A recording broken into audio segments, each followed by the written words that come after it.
Welcome back. Our last segment dealt with the background of the Prophet of Islam up to the first revelation.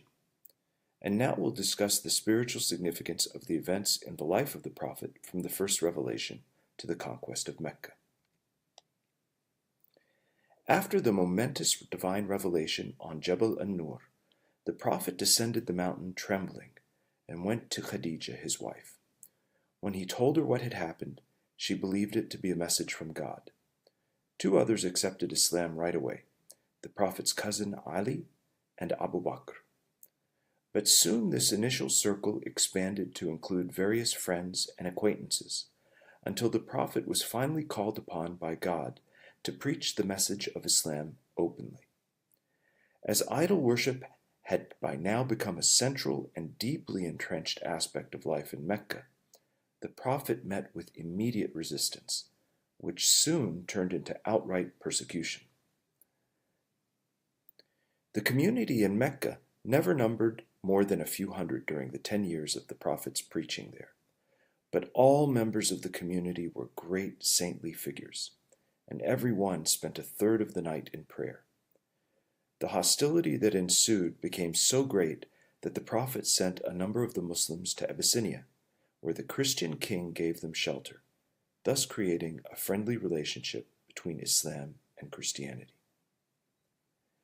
The conversion of Omar, one of the most powerful members of the Meccan community, to Islam was an important turning point, because on the one hand, it strengthened the Muslim community, but on the other hand, the Meccan oligarchy realized that Islam was a much more serious challenge.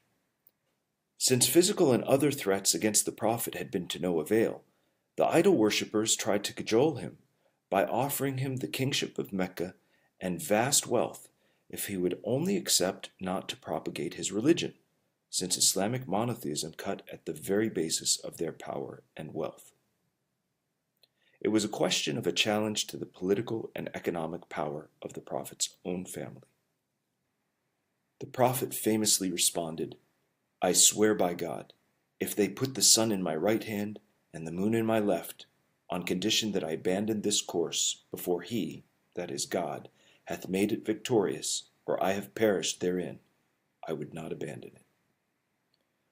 So the idol worshippers realized that the Prophet was not going to succumb to any temptations, and therefore something serious had to be done, namely assassination. But before this assassination attempt occurred, there came the wondrous Mi'raj, the night journey of the Prophet. According to the Quran and Hadith, the Prophet was taken one night from Mecca on a horse that belongs to the spiritual world called Buraq. The name is related to the word for lightning in Arabic, to Jerusalem. This was the horizontal part of the journey. Then from Jerusalem he was taken vertically to heaven, ascending from the rock that is now sheltered by that most beautiful building, the Dome of the Rock, the golden dome you may have seen pictures of on the Jerusalem skyline. The marvels of this supreme journey are described beautifully in your readings. And when the Prophet returned, he saw the door to his house was still swinging, illustrating how the journey itself was beyond space and time. Now the Mi'raj created the model of all spiritual realization for Muslims. The anthropomorphic language of the throne, hands, and fingers must be understood metaphorically, since the essence the Prophet experienced could not be described. The Mi'raj is the source of the Salat, the Muslim prayer, the most fundamental rite in Islam, and that is why the Prophet said, "Salat is the Mi'raj of the mu'min, those who are truly faithful." That is, when we say our daily prayers, we should go to heaven like the Prophet did. If we were really to say our prayers seriously, that would be the Mi'raj of the soul. This leads to the question of whether the Mi'raj was a physical or spiritual event. Orthodoxy says that it was physical, but some philosophers argue that it was only a spiritual journey. But if it were only spiritual, the Mi'raj of the Prophet would not be so unusual, since the truly faithful also experience the Mi'raj of the soul.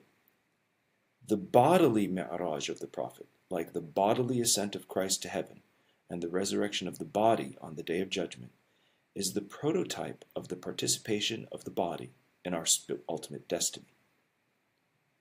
Returning to the life of the Prophet, after the Mi'raj and the conversion of some of the prominent members of the Mecca community, life became more and more difficult in Mecca until the Prophet's life was threatened. And so an event took place so crucial in the history of Islam that the Muslim calendar is based on it rather than on the birth of the Prophet. This event is called the Hijra, or migration, and it marks the transfer of the center of Islam from Mecca to Medina. The Medinans accepted the Prophet with open arms, and the first Islamic community was created, as our reading discussed. Those who helped the Prophet were called the Ansar, the helpers.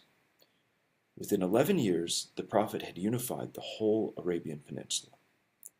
The bonds of the tribes were extremely powerful, but the Prophet broke and then united them again in the name of Islam. At the time of the death of the Prophet, the whole of Arabia was already Islamic. Within only 40 years after his death, Islam had spread across North Africa to the Atlantic and all the way into the eastern edge of Persia, one of the most rapid expansions of any power on the surface of the earth. And everywhere the Islamic expansion went, except Spain, the land is still Islamic today. The highlight of the years of expansion during the life of the Prophet is without doubt his return to Mecca. It was his second attempt to go there for pilgrimage, and he entered the city triumphantly. The Prophet's actions there have been both a model and a criterion for judgment of later Islamic action, for all of his enemies were forgiven. He removed the idols from the Kaaba, returning the house of Abraham to what it was, the house for the worship of the one God. This concludes this segment on the life of the Prophet and the early expansion of Islam. Next time, we'll discuss the distinction between the Sunnah and Hadith, the collection and chains of transmission of the Hadith, and the spiritual significance of a special category of a Hadith, namely Hadith Qudsi.